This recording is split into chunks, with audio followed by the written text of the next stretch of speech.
हमारे साथ इस समय आपको बता दें अजय माकन जी कांग्रेस के जो वरिष्ठ नेता हमारे साथ जुड़ गए हैं।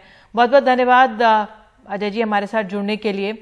आपकी चिंताएं क्या है, मैं आपसे ये समझना चाहूंगी। आज आप सुप्रीम कोर्ट पहुंचे हैं, लेकिन सुप्रीम कोर्ट का रुख साफ है। जो उन्होंने अपना आदेश दिया है वो कह रहे हैं किसी किस्म की राजनीति नहीं चलने देंगे इसमें।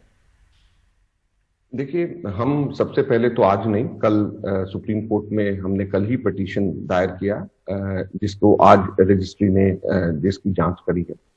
दूसरा, हम राजनीति नहीं कर रहे, हम सुप्रीम कोर्ट में फरियाद सुप्रीम कोर्ट के अंदर उनके अपने डिसीजन को हम कह रहे हैं कि आप उसको अमेंड करें और सुनवाई करें। और उसके पीछे मुख्य कारण ये है कि 2015 दिसंबर में दिल्ली के अंदर जब रेलवे के सीमेंट गोदाम में जब झुग्गियों को डिमोलिश किया गया, वहां पर एक बहुत छोटा इन्फेंट बच्चा उसी डिमोलिशन के अंदर वो मारा गया, उसके ऊपर झुग्गी उसकी गिर गई। हमने उस चीज को लेकर के दिल्ली हाई कोर्ट के अंदर हमने PIL दायर की। मैंने खुद ने एज फॉर्मर हाउसिंग मिनिस्टर मैंने दायर करी और मैंने कहा कि हमारी स्कीम है, हमारा प्लान है राजीव आवास योजना के अंदर ये पूरी तरीके से स्पष्ट है कि जब तक के ऑल्टरनेट अकोमोडेशन ना दे दी जाए, जब तक किसी को हटाया नहीं जा सकता। लिहाजा हाई कोर्ट के डबल बेंच ने प्रोटोकॉल तैयार कराया, जिसके अंदर दिल्ली सरकार ने भी हामी भरी और केंद्र के रेलवे मिनिस्ट्री ने भी हामी भरी। मार्च 2019 को हाई कोर्ट ने मेरे PIL के ऊपर, जो अभी भी Ajay Maken versus union of India के नाम से जाना जाता है, क्लियर कट ये कहा राइट टू सिटी इन शहर के अंदर गरीब लोगों का है, यानी कि शहर के अंदर इनका अधिकार है और साथ में राइट टू शेल्टर भी। तो बहुत स्पष्ट हाई कोर्ट ने बहुत डिटेल ऑर्डर के अंदर कहा और प्रोटोकॉल जो बनाए गए उसी हाई कोर्ट के आदेश के तहत, जिसको रेलवे डिपार्टमेंट ने भी मंजूरी दी, जिसको दिल्ली सरकार ने भी मंजूरी दी। क्या लगता है क्यों सुप्रीम कोर्ट में, जब सुप्रीम कोर्ट का जो आदेश आया होगा, क्यों ये जो मानवीय पहलू है, क्योंकि आपकी याचिका में ये भी कहा गया कि 2.5 लाख लोग इससे प्रभावित होंगे। मैं आपको बताता हूं। मैं ये समझना चाहूंगी कि क्यों सुप्रीम कोर्ट के समक्ष तमाम जानकारियां नहीं आई होंगी या आई होंगी। जी, सुप्रीम कोर्ट को कौन बताएगा? ना तो मैं वहां पे था, ना मेरा कोई नुमाइंदा वहां पे था, ना वकील झुग्गी वालों का वहां पे था। वहां पे कौन थे? वहां पे दिल्ली सरकार के नुमाइंदे थे, वहां पे रेलवे के नुमाइंदे थे। तो क्या दिल्ली सरकार और रेलवे के नुमाइंदों का फर्ज नहीं बनता था कि वो उनको बताएं सुप्रीम कोर्ट को कि प्रोटोकॉल ये तय हो चुका है? और रेलवे ने उस प्रोटोकॉल को हामी भरी थी। इसी वजह से रेलवे ने Ajay Maken versus union of India में केस डबल बेंच से हारने के बाद उसको सुप्रीम कोर्ट में चैलेंज नहीं किया।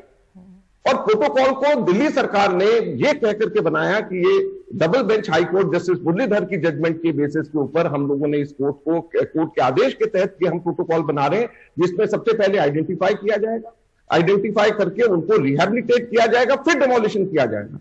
तो कोर्ट को कोई बताएगा तो सही। यही हम कोर्ट के पास जा रहे हैं और साथ में हमारा यही कहना है कि चड्ढा साहब ये नोटिस फाड़ना और ड्रामेबाजी करना बंद कर दिए। जब तक केजरीवाल जिंदा है।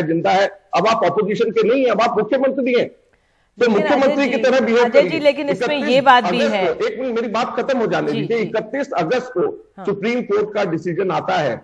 आज 11 सितंबर है, क्या ये 10 दिन से सो रहे हैं? और बगैर सुप्रीम कोर्ट के आदेश में संशोधन करें, ये क्या कर लेंगे? सुप्रीम कोर्ट का आदेश हुआ है तो वो कानून है, उसको सुप्रीम कोर्ट से ही ठीक किया जा सकता है। सिर्फ ये नोटिस फाड़ने से बात नहीं बनती है। ठीक है, तो आप आम आदमी पार्टी पे आरोप लगा सकते हैं, लेकिन अजय जी पिछले 10 साल से 16,000 मकान ऐसे हैं जो खाली पड़े हैं, जो इन लोगों के लिए, इन लोगों को, जोगी बख्शियों को उनको देना चाहिए था।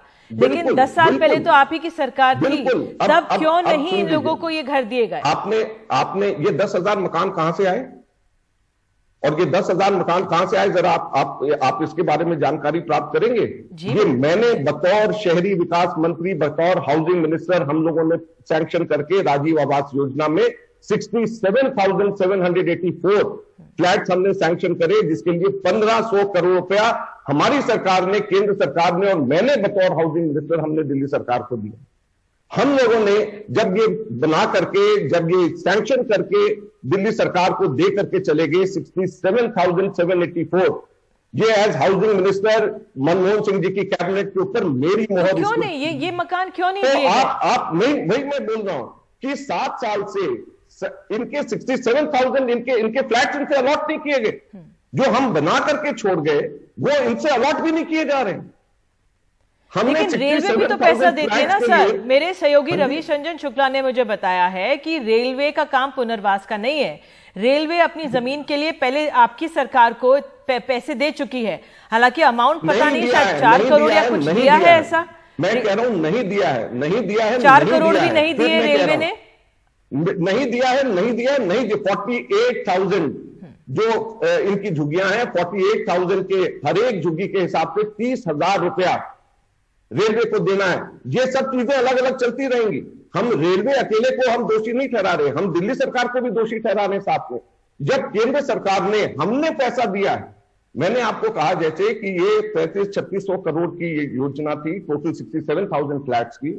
इस 67,000 फ्लैट्स के 35 करोड़ योजना में से 1,500 करोड़ रुपया बतौर शहरी विकास मंत्री, बतौर हाउसिंग मिनिस्टर मैंने सैंक्शन करके उसमें से कम 2/3 पैसा दिल्ली सरकार को मिल चुका है। ठीक है सर, तो बिल्कुल आपने अपनी बात रखी।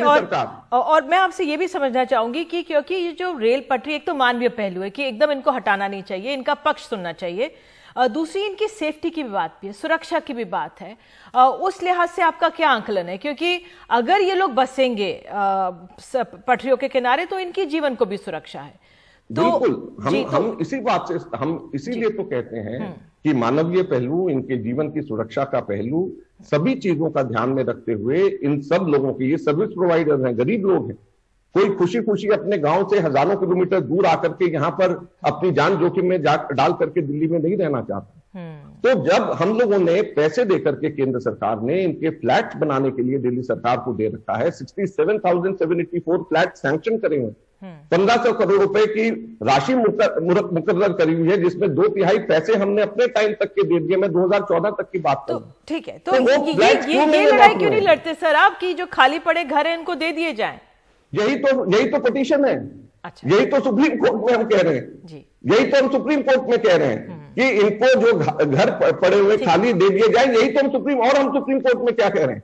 हम सुप्रीम कोर्ट में कह रहे हैं घर बने हुए तैयार हैं, हम लोगों ने सैंक्शन करे थे, वो हमारे टाइम पे बन के तैयार हैं।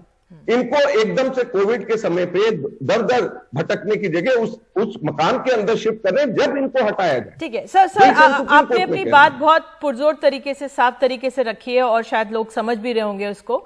अगर मैं आपसे बस अंत में महाराष्ट्र से जुड़े जो 2 सवाल पूछना चाह रही हूँ। देवेंद्र फडणवीस जो पूर्व मुख्यमंत्री हैं, उन्होंने कहा है भाई कि जो आप, क्योंकि उस सरकार में आप भी शामिल हैं इसलिए मैं आपसे पूछ रही हूँ, उन्होंने कहा है कि आप दाऊद का घर नहीं गिरा रहे हैं और कंगना का घर गिरा दिया है। क्या इसके पीछे आप देख रहे हैं? मैं तो ये कह रहा हूं कि 2.5 लाख गरीब लोगों के झुग्गियां दिल्ली में गिरा रहे हैं, उसके ऊपर नहीं बोल रहे आप। कंगना के एक घर के ऊपर बोल रहे हैं। क्या आपको ये 50,000 दिल्ली की राष्ट्र की राजधानी की झुग्गियां नजर नहीं आती हैं? आपको कंगना की झुग्गी नजर आती है, कंगना का घर महल नजर आता है। 2.5 लाख यहां पे गरीब लोग जो झुग्गियों में रह रहे हैं उसका नजर नहीं आता है।